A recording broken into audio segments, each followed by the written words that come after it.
Pessoal, boa tarde. Hoje estamos reiniciando com a presença de público nosso estudo. Nosso último estudo com público aqui foi no dia 1/7. Depois paramos e voltamos só com live virtual. Então, que estão gravadas, aqueles que ainda não têm, pode procurar na minha página do YouTube, Clayton Brito, ou também do Centro Espírita Vindo do Senhor, estão lá. Nós estudamos então, só ainda recapitulando, no dia 6/8 e 12/8, nós estudamos o quadro do inferno cristão, que estão lá, também lá. No dia 19/8, nós estudamos o purgatório. E no dia 26/8, semana passada, nós estudamos a origem da doutrina das penas eternas. Então, hoje nós estamos nas penas eternas. Oi? Nós estudamos, eu nem acompanhei a semana passada. Hoje é o capítulo 6. Capítulo 6. Itens 10 a 17. 10 a 17. Para a gente estudar. Então, isso aí, na realidade, eu acho muito interessante a gente estudar isso aqui. As pessoas falam, mas isso aqui, até a própria igreja já está mudando conceitos, mas é muito importante para a gente saber, porque tudo isso que nós estamos estudando aqui agora, nós já vivenciamos lá atrás, nas outras existências nossas. Já fomos aterrorizados pelo inferno eterno, tudo isso que passou pela nossa cabeça. Quantas, para vocês terem uma ideia, quem criou as penas eternas, quem começou, a título de curiosidade, foi Agostinho, Santo Agostinho, antes dele desencarnar e tornar-se um espírito luminoso para nós, no século VI, e começou como um modo de segurar a turba, mas só foi oficializado pela Igreja Católica no século XV. No século XV, realmente começou essa doutrina das penas eternas. Então, a gente estuda aqui para a gente saber por quê, qual a razão, a origem nós vimos a semana passada. Muito interessante. Se vocês forem ler do item 1 ao 9, muito interessante para a gente entender o que passava na cabeça daquele pessoal, né, da época. E hoje nós vamos ver então os argumentos em apoio das penas eternas. Quais seriam os argumentos que usaram para que nós aceitássemos o dogma? Porque penas eternas é um dogma. O que é um dogma?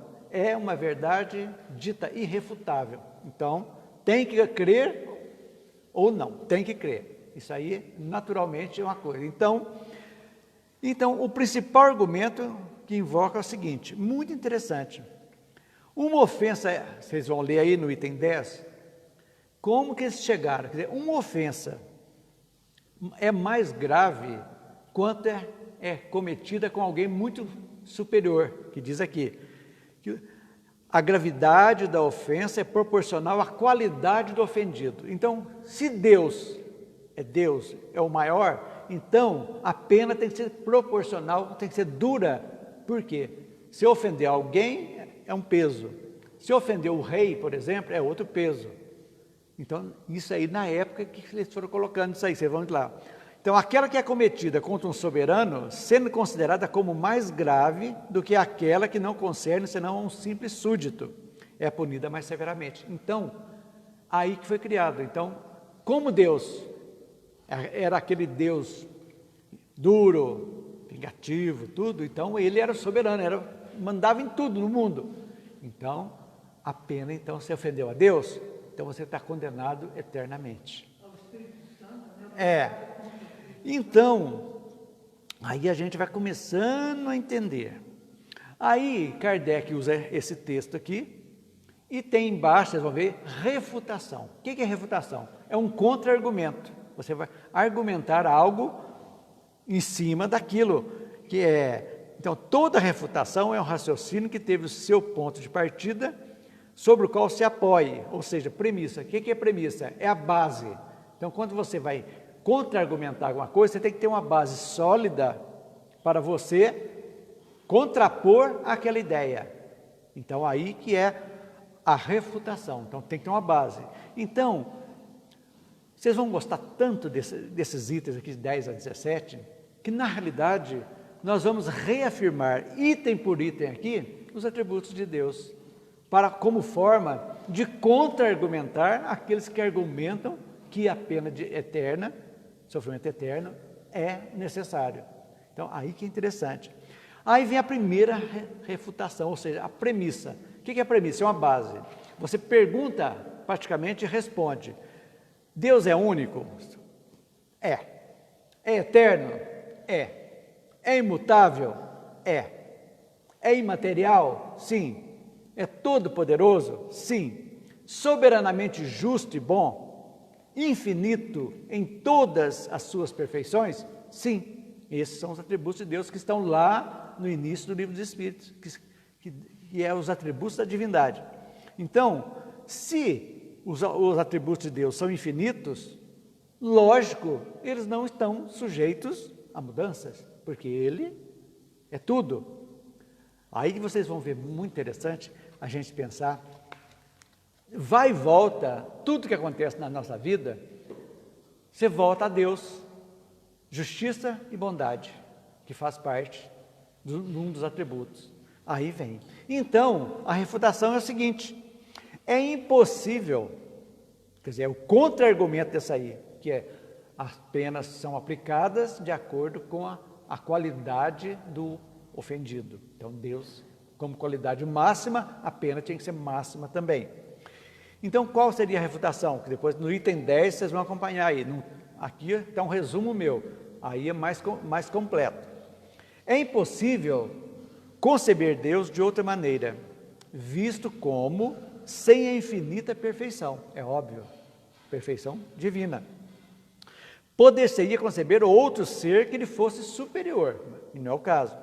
Para que seja único acima de todos os seres, faz-se mister que ninguém possa excedê-lo, ou sequer igualá-lo em qualquer coisa. Logo, é necessário que seja de todo e infinito. Então, Deus é infinito, não tem como. E porque são infinitos, os atributos divinos não sofrem aumento nem diminuição, sem o que não seriam infinitos. E Deus, perfeito, tampouco. Então, aí que vai e volta para a gente começar a entender por quê isso é assim. Aí vocês vão ver que Kardec, quando ele colocou que a doutrina espírita é baseada naqueles 3 tripés, né? Razão, lógica e bom senso, é que engloba tudo para a gente ver que lógica. Porque qual é a lógica? A premissa maior é Deus. Então ele é imaterial, tudo isso aí que nós vimos, os atributos dele. Como então ele faria esse algo de pena eterna se ele é bom, justo e perfeito? Então aí começa. Então se tirasse uma só parcela dos seus atributos, uma só dessas que saísse aí, uma só, não haveria um Deus, porque não seria mais perfeito. Uma exceçãozinha sequer. Se é imaterial, pronto, se tirar o imaterial, já não é Deus mais. Infinito. É infinito, não tem início e não tem fim. É algo que extrapola a nossa inteligência, né? Não tem como. Bom e justiça. Aí que, para mim, dos atributos dele, isso aí é o que nos move para entender as ditas desigualdades que ocorrem conosco na Terra, essas desigualdades, não é verdade? Então, por que se Deus é justo? Então, se algo está ruim, automaticamente teve uma causa que está tendo o efeito. No momento oportuno tem um efeito. Então isso aí, então Deus está sendo injusto quando alguém está sofrendo? É o que a gente pergunta. Por que Deus não está vendo isso aí? Nossa, gente, isso aí já muda de figura o nosso entendimento.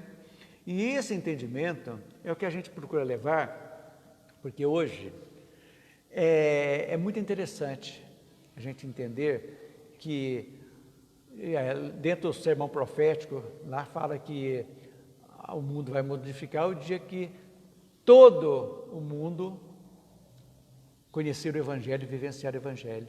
Aí, inclusive uma palestra que eu passei para você, vai falar, nós temos hoje a internet que está levando a todos os quadrantes do mundo, que estão lá gravados, está lá no YouTube, qualquer um, de qualquer lugar onde esteja, é acessado.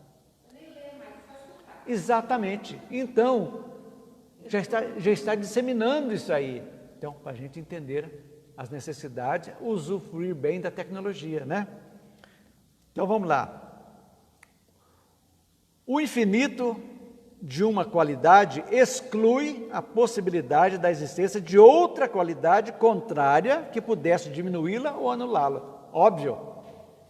Um ser infinitamente bom não pode ter a menor parcela de maldade. E nem o ser infinitamente mal pode ter a menor parcela de bondade. Um tem de maldade, então o bom não pode ter nada de maldade. E o mal não pode ter nada de bondade. Se ele é mau, ele é mau, né? No caso de comparar. Então Deus não pode tirar 1 milímetro dele, para a gente entender. Assim também, um objeto não seria de um negro absoluto, mas uma neve nuance de branco e vice-versa. Ou é preto ou não é, ou é branco. Aí tem os intermediários, para a gente entender. Mas aquilo, os atributos de Deus, não tem como mexê-lo em nada. Todos os atributos de Deus, são entrelaçados. Então não tem como escapar deles. Então aí quem acha bonito isso aí para a gente entender. Então esse aí é o primeiro argumento. Contra-argumento contra aqueles que apoiam as penas eternas. Então isso aí, gente, esse resumo que eu fiz para vocês está no item 10, que vocês estão acompanhando no livro aí. O que diz o item 11? Aí, vamos continuar contra-argumentando no item 11. Só um ser infinito pode fazer alguma coisa infinita. Óbvio. Não tem como sair dessa lógica. Então, na sua existência terrestre, podemos dizer, o homem está limitado e só pode produzir coisas finitas, ou seja, que acabam. Nós não produzimos nada infinito na Terra, nada. Então, só um ser infinito faz isso aí. Nós somos imortais. Imortais. Porque fomos criados. Deus é eterno, infinito, porque não teve início. A nossa cabeça não tem ainda capacidade de entendimento de Deus. Então, nós nos apegamos aos seus atributos, pela lógica, razão e bom senso. Aí chega condensado. Então, pelos atributos de Deus, nós estamos conhecendo Deus, mas não temos ainda aquela essência dele, de como, o que, é difícil. Então, nós temos os atributos para a gente entender. Então, se pudesse ser infinito no que faz de mal, também seria infinito no que faz de bem. Mas, sendo infinito no bem, não faria nada de mal. Supondo que uma ofensa a Deus pudesse ser infinita e Deus aplicasse um castigo infinito, o que seria Deus, gente? Primeiro, vingativo e, portanto, não seria bom nem misericordioso. Se ele se ofendesse, já não seria Deus. Exatamente, porque Deus não se ofende e não perdoa também. Você falou isso e eu guardei escrito lá no armário. Mas é verdade, nós temos a maneira, não, ele não se ofende. Agora, se ele vai fazer isso e vai condenar, ele está vingando. Isso eram os deuses pagãos, né? Que existia aquela ali, Deus da guerra, Deus tudo que fazia os holocaustos, os sacrifícios para agradar a Deus. Tudo teve uma época que isso ocorreu, mas à medida que a gente vai evoluindo devagarzinho, as coisas vão chegando. Nós vamos aceitando a lógica da existência nossa e, sobretudo, valorizando a nossa encarnação. Isso é o mais importante, porque é algo que vai servir para nós de uma forma que vocês nem imaginam nas próximas encarnações. Isso que nós estamos aprendendo. E aprender é necessário, mas vivenciar é melhor ainda. Mas isso aí, que a gente vai devagarzinho, colocando, sendo entranhado dentro de nós, torna-se um automatismo. Aquele que roubava, a partir do momento que ele veste, que isso aqui está em desacordo com o universo, com Deus, ele modifica, toda vez que ele sentir vontade, ele vai ter um sininho que vai bater dentro dele. Olha, isso aí vai ter consequência. E é aquele freio moral. Então a moralidade, nós vamos devagarzinho chegando, é que vai sendo nosso freio moral, tranquilo, que ninguém nos impõe. Nós nos impomos porque nós temos a convicção de que para toda causa vai corresponder um efeito. Não tem como. E que isso aí, e toda vez que nós ofendermos, ofender não seria a palavra certa, nós mexemos algo no universo que não nos pertence, nós precisamos repor aquilo para que reequilíbrio. Tudo aquilo que está em desacordo precisa ser reequilibrado. É isso aí, gente.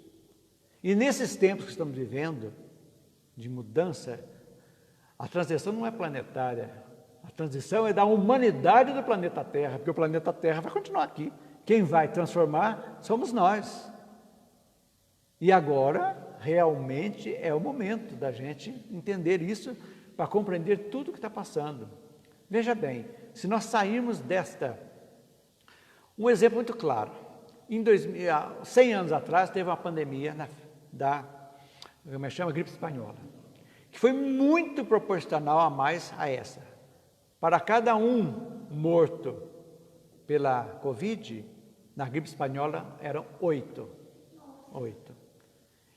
Dizimou muito, sobreviveu, mas em 1918, a pandemia adiantou, usaram máscara, 3 anos. Em 39 começou uma guerra de novo, 18, o que adiantou? A peste negra, você sabe qual foi a proporção de morte? Para cada uma morte do Covid, quantos morreram, né, da peste negra? 44. Quase que dizimou a população do mundo que ficava na Europa. Adiantou? Não adiantou. Os homens, poucos se modificaram. Então agora, essa pandemia é um momento realmente de reflexão nossa, de como nós vamos sair. Todos não vão. Todos querem voltar ao normal, como da gripe espanhola, normal, de guerra, de poder, tudo. E agora? Como vamos sair dessa? Como? Vai precisar de vir outra pior para que a gente acerte? Ou nós vamos realmente entender o sentido, né, da nossa vida, da família, da amizade, do cuidar-se, de se amar, né? Nós temos que nos amar nos cuidados. É isso aí que vai, não é verdade? Então vamos lá. Então, Deus seria vingativo se ele desse isso aí para nós. Então, não sendo bom, não é perfeito. Se não é perfeito, não é Deus. É os contra-argumentos. Agora, olha que absurdo. Deus não recomenda o perdão das ofensas? Lá no Pai Nosso, desde Jesus, que ensinou lá em Mateus a oração do Pai Nosso, ele não fala do perdão das dívidas, das ofensas? Ué, mas ele recomenda. E ele não perdoa? Ele condena eternamente? Olha para vocês verem quanta coisa que os homens colocaram no cristianismo que não tinha nada a ver com a essência do Evangelho. Não tinha nada a ver. Ué, se ele manda que eu te perdoo, mas ele não vai me perdoar, vai me condenar? Olha que interessante. Quer dizer que eu que perdoo alguém, se eu consigo perdoar alguém normal, eu sou melhor que Deus então? É verdade. Analisa certas coisas. Olha, gente, a doutrina é muito importante por isso, porque ela não impõe nada, ela joga para você pensar. Então, o que eu estou fazendo isso aqui É para a gente pensar, para entender o porquê. Questionando, é filosofando, nós estamos filosofando. Então, gente, Deus que tudo vê tudo,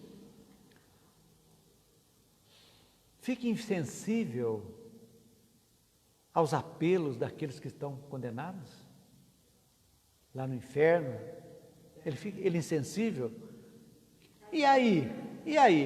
Olha as perguntas que Kardec muito sabiamente vai colocando aqui para nós termos uma sequência. Vamos então, aí depois vocês vão ler o item 11 com calma, tem mais alguma coisinha aí, que eu falei aqui, ó, vocês podem marcar aí, lá no, quase chegando no final do item 11, se Deus é inexorável, ou seja, duro, firme para com o culpado arrependido, não é misericordioso. Se não é misericordioso, não é bom. Se ele é duro com o culpado, não faz nada, ele não tem misericórdia. Se ele não é misericórdia, está bom. Acharam aí? Isso que eu falei aqui, resumindo, está escrito aí. Por que Deus faria para o homem uma lei do perdão se ele mesmo não devesse perdoar? É que tá. Disso resultaria que o homem que perdoa aos seus inimigos e lhes faz o bem pelo mal seria melhor do que Deus. Então tá, nós estamos nos elevando a Deus. Se eu perdoo, eu sou melhor que Deus que me condena? Mexe com a cabeça. E a função nossa é mexer com a cabeça mesmo. Não goela abaixo, mas com argumentos. Então aqui nós estamos devagarzinho contra-argumentando a respeito daquelas pessoas que criaram e ainda acham, creem nas penas eternas. Pode me interromper qualquer coisa. E outra coisa interessante, o item 12, leia a primeira frase do item 12. A isso responde que o pecador que se arrepende antes de morrer, experimenta a misericórdia de Deus. Ué, se eu peço perdão, Deus me perdoa, o Padre me perdoa aqui, e eu não peço perdão, e Deus me perdoa, eu vivo. Mas depois que eu morro, não perdoa mais? Está condenado? Olha as perguntas. Olha os questionamentos que a gente tem. De uma simples frase que a gente vê. Então, aquele que se arrepende antes da morte, recebe a misericórdia divina. É o que a igreja faz, dá a extrema-unção, faz aquilo ali, perdoa, o Padre abençoa, perdoa, está tudo quites. Por que o arrependimento então, é só aceito durante a vida? Vamos perguntar. O que é a vida? Dentro da nossa existência, uma encarnação é uma vírgula. De todas as que nós já tivemos e que ainda iremos ter. É um pequeno interregno da nossa parte. Saímos da erraticidade e vamos para cá. Por que eu estou vivo, eu sou perdoado? E aí? Então Deus estaria estabelecendo aí um critério para exercer a sua bondade, que não seria nem justo e nem bom. Por quê? Porque ele está privilegiando aquele, ele está mostrando orgulho. Ó, você perdoou? Eu te perdoo porque você pediu perdão aqui agora, mas você morreu, acabou?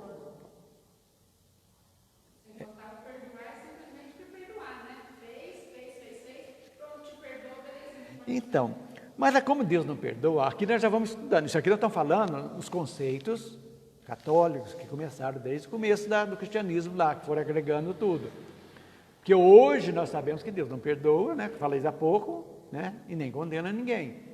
Nós, pelo nosso livre-arbítrio, nós que vamos vivenciando, vamos semeando e colhendo aquilo que plantamos. É isso que é importante. Para a gente entender realmente que nós precisamos nos perdoar. Quando nós vamos nos perdoar? No momento que nós nos arrependermos. Que aquilo veio, aquela sensação, poxa, eu errei, estou me magoado com isso, estou sofrendo com isso. A culpa está me dilacerando. Eu preciso reparar isso aí. Então, a partir do momento que a conscientização nossa fala que exige uma reparação, um arrependimento, uma reparação, nós estamos evoluindo. Nós estamos saindo das trevas Porque se vocês analisarem bem, nós que somos imperfeitos, durante 24 horas, quantas vezes nós vamos ao inferno e ao céu? Com os nossos pensamentos, com as nossas atitudes, com as nossas palavras. Então somos imperfeitos, precisamos, né, ainda devagarzinho, trilhando. Então, gente, isso aí é o 12. Olha que beleza. Tudo que nós estamos falando aqui são atributos de Deus, nós estamos estudando sobre a nova ótica que eu falei para vocês. Então, começa-se o item 13 agora, olha que legal. A primeira frase, Deus é soberanamente justo. Pronto, pacífico. Esse aí é justiça. E a soberana justiça não é a justiça mais inexorável, nem a que deixa toda a falta impune. Inexorável é dura ou impune. É aquela que tem a conta a mais rigorosa do bem e do mal, que recompensa um e pune o outro, na mais equânime proporção, e nunca se engana, equânime, de acordo com aquilo da falta, né, nossa, vai ter uma consequência. Um assassinato tem uma consequência. Tem atenuante? Tem. Tem agravante? Tem. Tudo tem, é pesado. Então, equânime. Então, tem aquilo ali. A justiça tem que ser equânime. Tanto que a justiça da terra, ela escuta o promotor, escuta o advogado e faz a convicção. Uns apresentam uma coisa e tem as réplicas, os contra-argumentos, as refutações, que vão formar, estudar o caso para se dar a sentença. Isso na terra. E no mundo, essa equanimidade também é a mesma coisa, partindo-se do princípio da justiça e bondade de Deus. Ok? Aí, gente, lá no finalzinho, vamos ver o que eu tenho mais aqui. Por sua natureza imperfeita, o homem comete falhas, então recebe uma pena eterna sem possibilidade de perdão, o que seria uma falha na justiça divina. Nas leis dos homens, o condenado que se arrepende pode ter sua pena minorada, reduzida. Aí a pergunta, então a justiça humana é melhor que a justiça divina? É mais perfeita? A pergunta que a gente faz. Se o arrependimento é inútil, por que eu vou melhorar? Se eu me arrepender não vai adiantar nada, arrepender depois de morte, para quê? Eu vou para o inferno mesmo? Vamos embora. A pergunta. E dá-se continuidade ao mal. Olha, gente, sem justiça não é Deus. Então os atributos dele têm que voltar. Vamos pensar. Soberanamente bom e justo. É o que nós estamos dizendo aí no item 13. Então, vai falar aqui, para uma falta temporária, o resultado da natureza imperfeita do homem, frequentemente encontra uma alma punida eternamente. Se é uma coisa simples, e não pediu perdão, vai para o inferno? É que a gente pensa, a gente entender. Item 14. Esse resumo, gente, que eu faço, é muito interessante para vocês se localizarem depois no livro, e que ouviram aqui, vocês vão fácil de entendimento aí. Porque se nós formos falar frase por frase, nós ficamos aqui 2 horas aqui e não conseguimos terminar. Então é um resumão. 14. Deus é em tudo infinito. Infinito. Ao criar um espírito, deveria saber se este será bom ou mau. Deus sabe? Sabe. Ele tem capacidade de saber a nossa existência. Ele sabe, mas não interfere, porque nos dá o livre-arbítrio. Mas ele sabe. Em que momento que erramos, tudo, ele sabe, a essência sabe. Não há interferência, a não ser que nós nos modifiquemos e vamos procurar ajuda e as coisas vão se encaminhando. Se não souber, sua sabedoria não é infinita. Se ele não souber da nossa vida, desde que ele nos criou até a nossa caminhada, ele não é infinito. Quantas encarnações nós já tivemos? Não sabemos. Nós já passamos por todos os reinos, não na Terra, em outros orbes. Passamos pelo reino mineral, reino animal, reino vegetal, depois do reino animal, estamos no reino hominal agora. Então, já estamos evoluindo. Deus sabia? Sabe. Nos criou simples e ignorantes? Sim. Para quê? Através do nosso livre-arbítrio, nós fôssemos escolhendo e evoluindo. Não nos criou para sermos infelizes, gente. Por quê? Só para sofrer? Não justifica, né? Então, esse aí é o que diz o item. Nós estamos no 14, né? 14. Se Deus, tocado pelo arrependimento de um condenado, pode estender a ele a sua misericórdia e retirá-lo do inferno, não há mais penas eternas. E o julgamento pronunciado pelos homens está revogado. Então, um fala uma coisa, o outro fala não. Como é que faz? Se ele pode, tem capacidade de tirar a pessoa do inferno, que arrependeu lá no inferno, que está sofrendo, e ele não o faz, ele está sendo vingativo, não está sendo Deus, não está sendo bom, não está sendo justo. E nós sabemos que inferno e céu são consciência, estados de consciência nossa, que nós criamos, à medida que nós vamos evoluindo, nós vamos criando mais céu, é o objetivo. Figuradamente, nosso objetivo é criar mais céus. O que é mais céu? É nós estarmos em harmonia com Deus. Quando que nós ficamos em harmonia com Deus? Quando eu estou, cada um de nós está em harmonia consigo próprio, com nossos próximos, com a natureza, com tudo e com todos. Então, quando essa harmonia, aí nós estamos com Deus. Porque não adianta eu ir a Deus se eu estou fazendo coisas erradas na minha família, com meus amigos, fazendo tudo, e estou indo formalmente a um templo, de qualquer que seja a religião, pagando meu óbolo, fazendo tudo aquilo, mostrando para todo mundo que eu sou um fiel, mas não está adiantando nada, porque a minha essência não modificou em nada.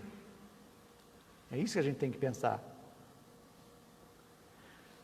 15. Olha, esse aqui é muito interessante. A doutrina invoca-se ainda em favor do dogma da eternidade das penas o seguinte argumento. Isso aqui é muito interessante. A recompensa concedida aos bons, sendo eterna, deve ter por contrapartida uma punição eterna. Achou aí? Elisângela? 15. Ah, não, esse é o 16, desculpe. 15. 15 é se Deus é perfeito, a condenação eterna não existe. Se ela existe, Deus não é perfeito. 15. Então, nós temos duas opções. Deus é perfeito e não existe penas eternas. A primeira.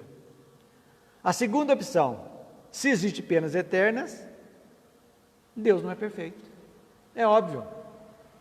A lógica e a razão são suficientes para respondermos a esse questionamento. Olha, simples. Vamos gravar isso aqui? Se Deus é perfeito, não existe penas, não é para existir penas eternas.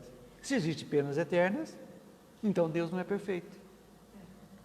Matou a pau. Uma pergunta, a gente questionar aquelas pessoas que batem na porta da casa da gente, né? Você vai para o inferno, você conhecer a salvação, né? A boa pergunta. Boa pergunta. Mas quando você acredita que Deus é perfeito? Sim, Deus é. Mas como é que ele vai me condenar então? É legal, Ele é bom, você pode contra-argumentar. Se você morre, você tem 2 filhos, um vai para o céu, o outro para o inferno. Você estaria feliz? No céu ou no inferno? E aí? Aí vai pegar o livrinho, ó, e tchau. Você não sabe, você não entende. Agora, desculpa, o 16 agora. Invoca-se ainda em favor do dogma da eternidade das penas o seguinte argumento. A recompensa concedida aos bons, sendo eterna, deve ter por contrapartida uma punição também eterna. Que é justo, então, proporcionar a punição à recompensa. Tem que equivaler. E aí? Vamos refutar. O que Kardec refuta? Contra-argumenta. Muito simples. Ele pergunta, Deus nos criou para ser felizes ou não? Ou infelizes? Pergunta. Ué, se ele foi criar para ser infeliz, por que criou então? E aí? Mais uma vez, nos baseando nos atributos da divindade, podemos afirmar que fomos criados para sermos felizes. O sentido de felicidade é esse, é a evolução, é o dia que nós podemos amar incondicionalmente a todos, né? Sabemos perdoar sempre, tudo isso é caminhada, estamos na caminhada ainda, esse é o nosso objetivo. Se não fizesse isso, Deus não seria bom, é o primeiro passo. Isso, e seguindo, Ele nos criou simples e ignorantes, que eu disse há pouco, simples e ignorantes, mas todos nós temos o potencial para progredir. Então, à medida que nós vamos nos instruindo, tanto intelectualmente, quanto também moralmente, nós vamos, cada dia, nós vamos deixando um pedacinho de nós ruim para trás e colocando um pedacinho bom dentro de nós. Até que um dia, esses pedacinhos vão formar um todo perfeito. Essa é a melhor coisa. Tirou algo podre nosso aqui e colocou um bom. Como se fosse um implante nós estamos fazendo. Eu era uma pessoa vingativa, eu consigo eliminar a vingança, trago a tolerância para dentro de mim. É como se eu tivesse tirado a mão podre, colocado outra aqui. E assim até que nós vamos conseguir ser um dia pessoas evoluídas, perfeitas. É isso que a gente está seguindo, né?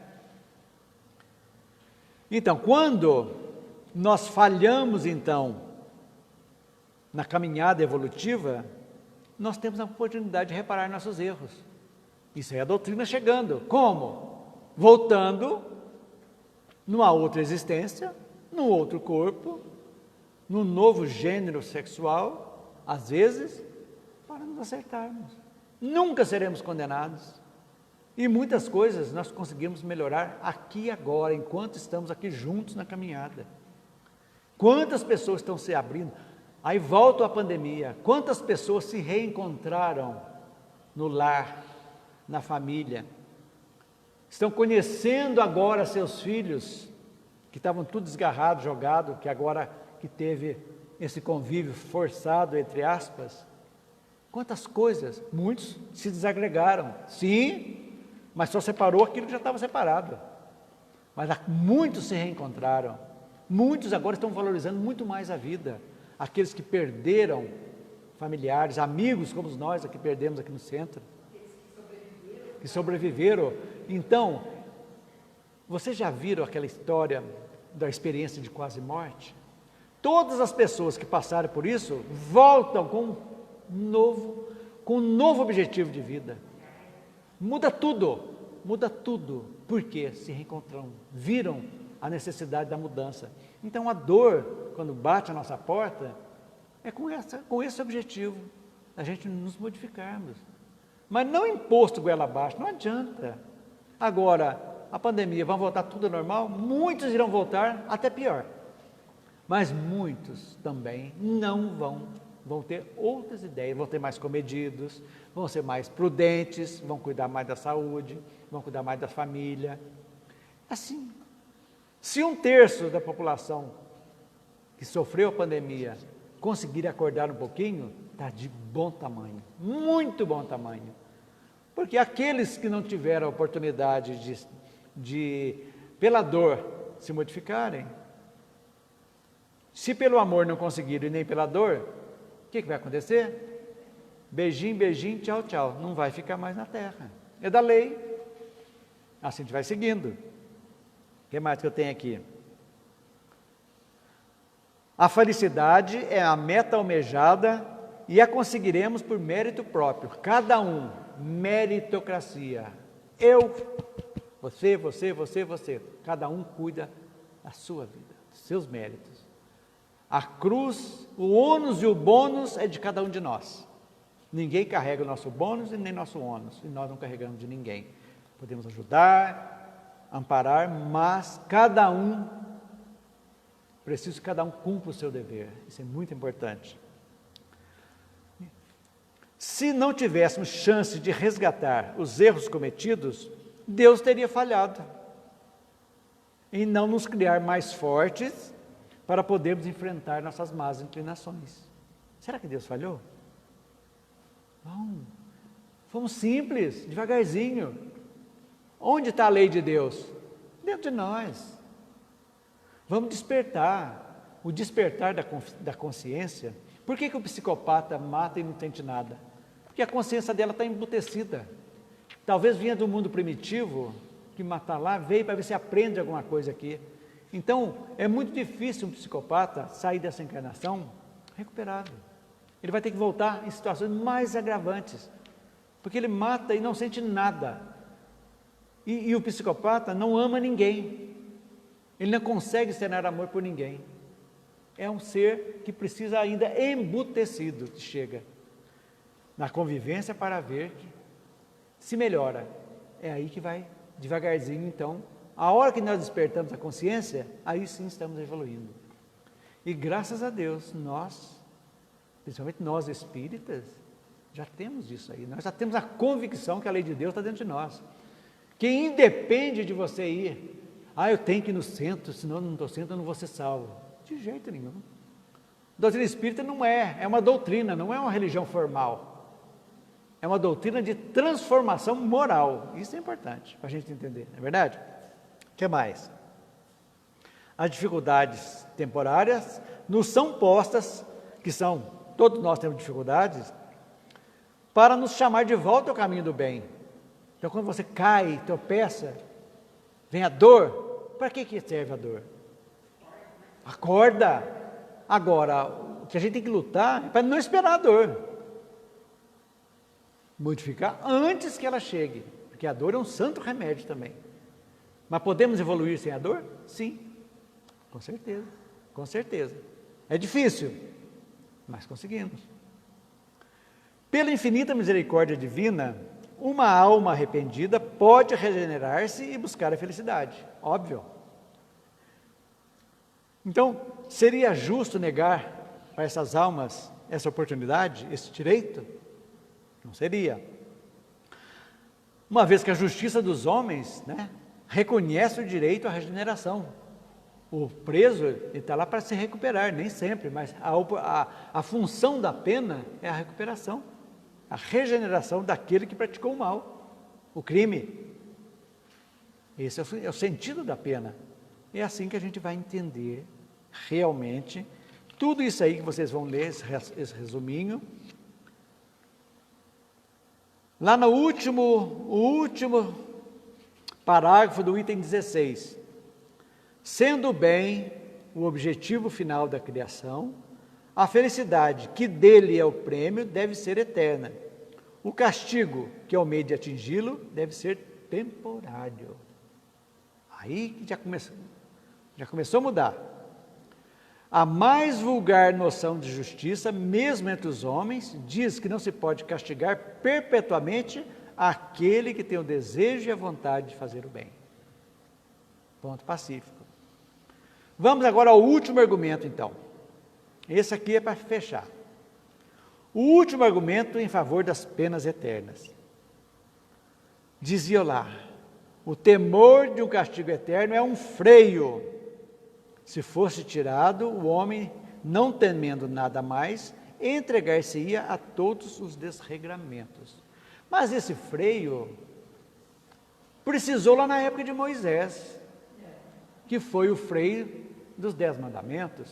Foi mostrar onde duro, além da lei divina, tem a lei mosaica, que é a lei civil de Moisés, que colocava proibição dos mortos, tudo aquilo ali era necessário. Então, esse foi o primeiro freio. Então, o temor das penas eternas seria um freio.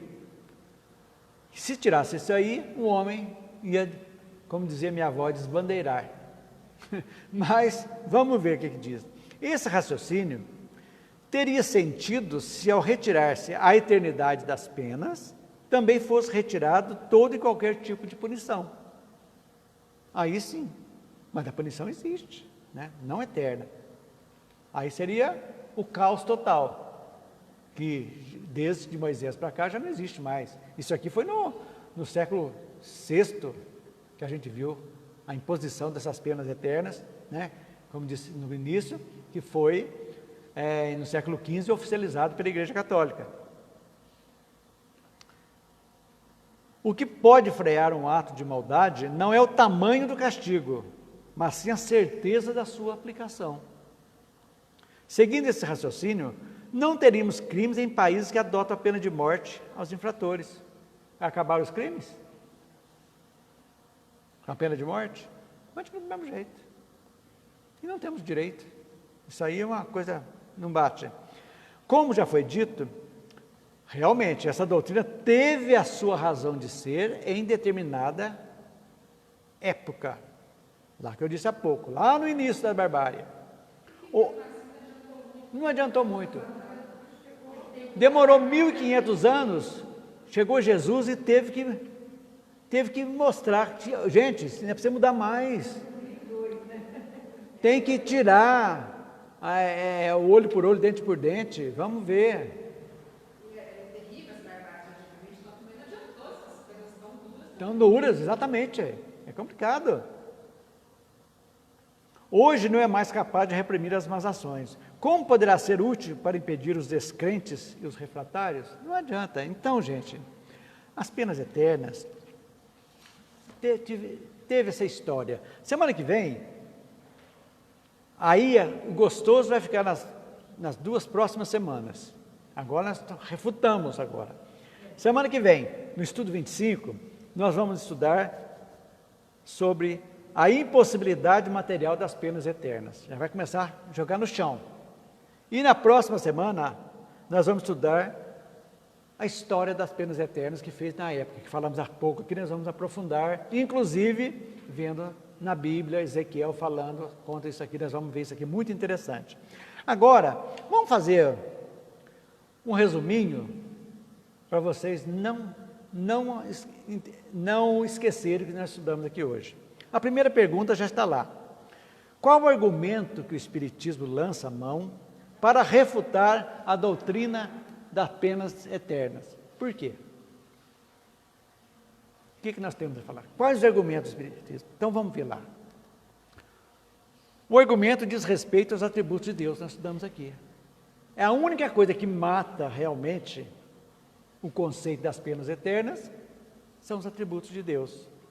Se Deus é infinitamente justo, para citar apenas um atributo, as penas eternas não atendem a esse critério, pois não está sendo levado em conta o arrependimento da criatura, que pode alcançá-lo também na espiritualidade. Gente, quantas pessoas que saem do umbral, morrem, vão para o umbral, se arrependem, pedem socorro e seguem, são idos para as colônias exatamente com arrependimento para se prepararem para voltar. Ora, que coisa mais linda é essa? Ninguém está condenado eternamente, ninguém. Isso aí, gente, é ponto pacífico nosso. E temos argumentos, sim, não para impor goela abaixo de quem outras pessoas, mas para, pelo menos, fazer as pessoas meditarem um pouquinho. Olha, não vou brigar com você, está falando isso aqui, mas pensa bem um pouquinho. Essas perguntas, boazinho, Deus é bom, é justo. Como é que pode condenar, então? Cleiton, lá naquelas zonas ruins mesmo, que tem aqueles caras que estão até deformados e tudo mais, que gostam do sermão, eles vão ter uma reencarnação? Todo tem. Se não for na Terra, vão ter oportunidade aqui. Porque, na realidade, nós sabemos que os tempos de transição, chegou o tempo mesmo, final da Segunda Guerra. Foram abertos todos os umbrais. É a última chance. Jesus, todos aqueles renitentes que estavam lá, vão ter a última oportunidade. Então, de 2 bilhões de habitantes da Terra, passaram para 8 bilhões hoje. Nesse de 45 para cá. Que logicamente, já veio com a doutrina de André Luiz, tudo nessa época, 48, 38, o Chico Xavier já estava preparando, mostrando como que ia ser. Então, essas pessoas, você falou, a maldade que vem, continua mal, teve a chance, mas você não está renitente no mal, vai para o mundo primitivo, não tenha dúvida. É castigo?